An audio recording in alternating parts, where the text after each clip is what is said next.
আসসালামু আলাইকুম। ভালোবাসা বাংলাদেশ থেকে আমি মোহাম্মদ রহমান বলছি। আজ আমার বাংলাদেশের জনগণ, বাংলাদেশের জামাত ইসলামী, বিএনপি ও বিভিন্ন পার্টির প্রতি প্রশ্ন, আপনারা আর কত মায়ের বুক খালি করবেন? আর কত তাদেরকে ক্ষমা করবেন? কবে আওয়ামী লীগের টেররিস্ট অর্গানাইজেশন হিসাবে বাংলাদেশের জনগণ আপনারা সামনে এগিয়ে আসবেন? এখন তারা আমাদের হাজার হাজার মা বোনকে হত্যা করার পর, আয়নাঘর বিভিন্ন করার পর, এখন আমাদের জাতীয় সেনাবাহিনীর উপর আওয়ামী লীগের সন্ত্রাসী গুন্ডারা তাদেরকে হত্যা করা শুরু করেছে। আপনারা এখনও কি তাদেরকে ক্ষমা করে দিবেন? ডাক্তার শফিকুর রহমান সাহেব, আপনি কি এখনও আওয়ামী লীগের সাথে দোস্তি করবেন?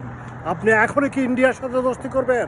আমি এই প্রশ্ন শুধু জামাত ইসলামী না, বিএনপিকেও করতে চাই, বাংলাদেশের আপামর জনসাধারণ করতে চায়।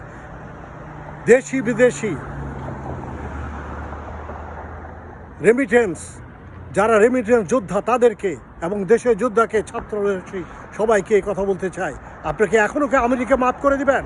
তারা কি তাদেরকে আপনি সন্ত্রাসী একটা পার্টি হিসাবে এখনও কি কোর্টে তাদেরকে দায় করবেন না, হাজির করবেন না?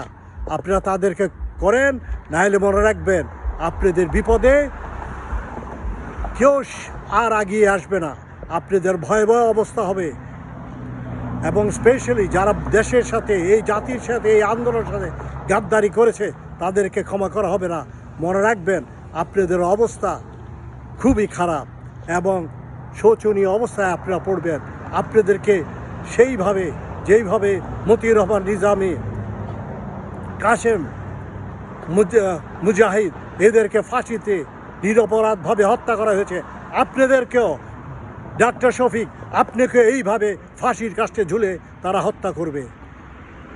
আর বাকি যেসব বিএনপির লোক, তারা আওয়ামী লীগের সন্ত্রাসীদেরকে নিজের ঘরের মধ্যে জায়গা দিয়ে, টাকা পয়সা দিয়ে তাদেরকে সাহায্য করছে।